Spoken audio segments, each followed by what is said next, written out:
In the world of Boruto Naruto Next Generations, the character Kawaki is someone who fans have been intrigued with from the very start because he appeared to be at the center of the destruction of Konoha and claimed to have sealed away Naruto, something that we now know is actually the truth. However, just how strong was Kawaki at the end of Boruto Naruto Next Generations by chapter 80? Well, grab those ramen bowls and tell your friends to bring a friend, because in today's Naruto Explained video, we're going to break down for you just how powerful Kawaki was by the end of Boruto Naruto Next Generations. And I'll warn anyone still stuck in 2017, back when Naruto Shippuden was still a thing, jump Kawaki in Naruto Shippuden and he most likely slaps your favorite Naruto character, regardless as to who it is. Facts don't care about your feelings. So right away from Kawaki's introduction in the main timeline, we get an idea that Kawaki is much stronger than we think, and we can see early on that he's actually stronger than the members of Team 7, which that in of itself is really impressive, just given that the members of Team 7 were already scaling at a Jonin level by the Versus Momoshiki arc, and by the events of the Vessel arc, they were shown holding their own against an elite Jonin and Ao, who had now had his body amplified by ninja tech, making him stronger and faster than before, which for reference, Ao in the Naruto Shippuden series was stronger than Danzo's two right-hand men, who were stronger than Sai, the Sai who we saw in the Tenchi Bridge arc, and that Sai at the time was stated by Danzo to be comparable to base Naruto during that time period, and Naruto and base during the Tenchi Bridge arc was having a bit of trouble with Sai when they first fought. So to say that Ao's pretty strong is a pretty good understatement. We see evidence of how strong Kawaki is by the fact that whereas Team 7 were struggling with the robot set Amado had on the airship, and the very same robots that almost killed Konohamaru and Mujino, two highly praised Jonin from Konoha, it quickly became clear that these robots to some degree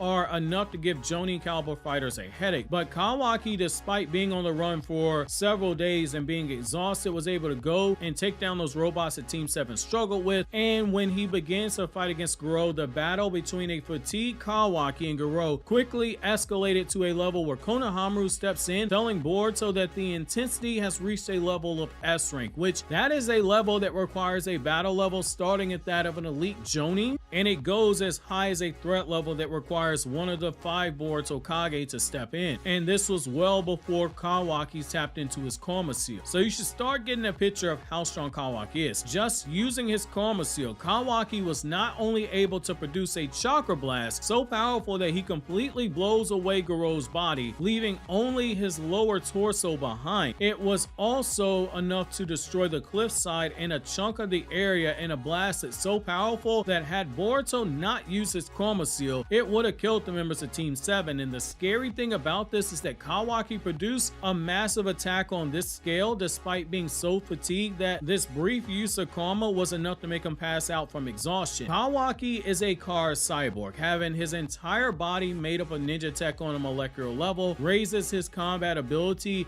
as well as provides a level of degree to regeneration ability to heal damage given to him in battle. That's not to say that if you stab Kawaki in the chest that the hole's gonna close up right away. I'm not saying that, but smaller wounds are going to be healed quicker over time. This is what allows him to make weapons out of his limbs, like that blade that he produces out of his forearm, in order to hack and slash his enemy, and he can shoot it off like projectiles. He's to date one of Amado's most capable cyborgs, which is a reminder, a cyborg is a human who's been mechanically enhanced. That is completely different than an android. So Kawaki at his full power, we see that he's clearly a cut above base Boruto, and for a while in Boruto Naruto Next Generations, he's shown that with the Karma Seal, he's still stronger than Boruto, but as the two began to train together, Boruto began to rapidly catch up to him in power as Boruto got more comfortable drawing out the power of his Karma Seal. That being said, Kawaki at his full power, while he might have been easily above that S rank level that requires a Kage level power to deal with, he's still below people like Delta and Boro, which it is worth noting. There's a huge misconception about how strong Boro is. In that battle that Boro had, it's made extremely clear that Boro is playing around with the members of Team 7. If you actually read the fight closely, when they attempted to take down Boro and rescue Naruto from him, he was fighting down on their level, playing around with them until he played the game of F around and find out, because Sarada Shidori was able to destroy his Ninja Tech core when he was playing around, which in turn caused him going on a rampage using his full power. And in that moment, we saw just what Sasuke meant when he said to Naruto and Team 7 in the Vessel arc in the Hokage office, which is that members of the car organization had Otsutsuki level fighting powers, because Boro with only a single hit left all the members of Team 7, including Kawaki, near death, and he was about to kill them until Momoshiki took over and casually killed him with a Rasengan. So right there we can see that Kawaki was stronger than a Kage level shinobi, but he was still below an Otsutsuki level fighter. But Kawaki would continue to grow stronger because his karma seal was extracting. Between that and his ninjutsu training with Naruto, we see that Kawaki is not only growing stronger, but he's also getting more skilled. The Boruto anime, in an anime only episode, shows Kawaki's origin story in a flashback that builds on events from the manga, and we learn that Kawaki's father was a respected shinobi, and we see some of that skills actually inherited by Kawaki, because despite only being trained by Naruto in a very short period of time, he's already mastered a fire release change in chakra nature, which is something that is a really big deal, just given the chakra nature mastery is only expected to Chunin, with Ganin, who can use chakra natures, being viewed as being exceptionally talented and advanced for their age and their rank. But he was also able to use the Shadow Clone Jutsu, something that we're told in Naruto's manga early on is a Jonin level technique, both when Naruto uses it in the first chapter as well as when Naruto uses Shadow Clones in the battle against Neji, where you have Kotetsu and Izumo remark that Naruto's using Jonin level techniques. However, Kawaki's true power would come when he regained the power of the Karma Seal, and when he reawakened that power, not only did he have the full horn of Ishiki, but he's shown using multiple spokes of his Dharma Will Eye that vessels of Ishiki can use, which is worth noting that Jigen, as an imperfect vessel in the manga, was only able to manage 2 spokes of the Dharma Will at a time, yet by the end of Boruto Naruto Next Generation, Kawaki was manifesting up to 5 spokes in his eye, showing a huge upgrade in his power. And this is where we start getting into the controversial aspect of the video. Due to the nature of how karma works, just on the surface level, it gives the user a boost in power that is noticeable enough to the point that Naruto is forced to use Shadow Clones to take Boruto's Karma Seal Amp Lightning Release and brace himself to take attacks from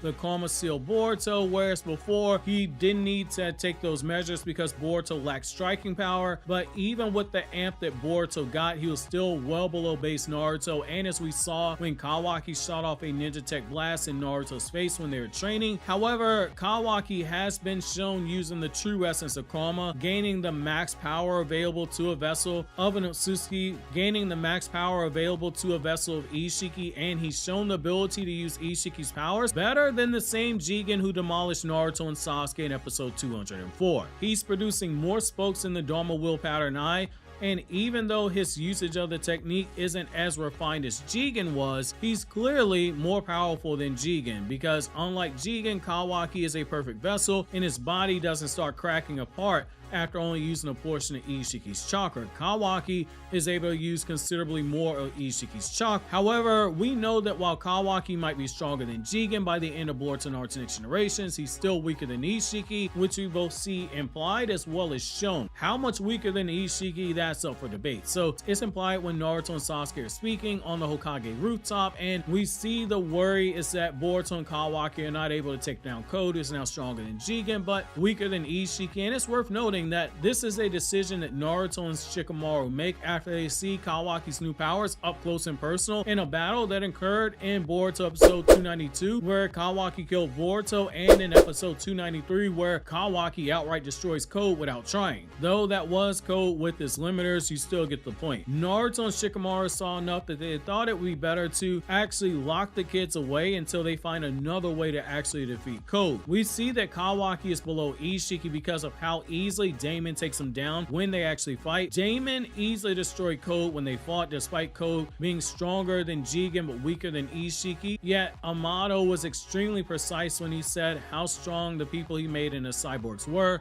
He said they were stronger than Jigen, but he never said Ishiki, and Amato has continuously made a point to separate the two, because rightfully so, Ishiki is several times stronger than Jigen, something that both Kashin, Koji, and Naruto both explained to us the moment they got hit by by Ishiki. However, Kawaki being stronger than Jigen but weaker than Ishiki by the end of Boruto Naruto Next Generations just means from a raw power perspective, he's stronger than Tenseigan Toneri, 19-year-old Naruto who beat Toneri, Edo Tensei Madara, Six Pass Madara, and whoever else you want to pluck out the 72 volumes of Naruto's manga. Kawaki makes them his little prison bitch. He might not be as experienced using Ishiki's powers, being able to shrink down and erase his chakra for too long, it leaves him exhausted, but between being able to shrink ninjutsu attacks and absorb attacks and summon objects fast enough that the Sharingan struggles to attract them and the ninja tech inside of his body, Kawaki by the end of the series is pretty broken, which is scary considering that by the events of Boruto 2 Blue Vortex, he's now had 3 years to train and grow more strong.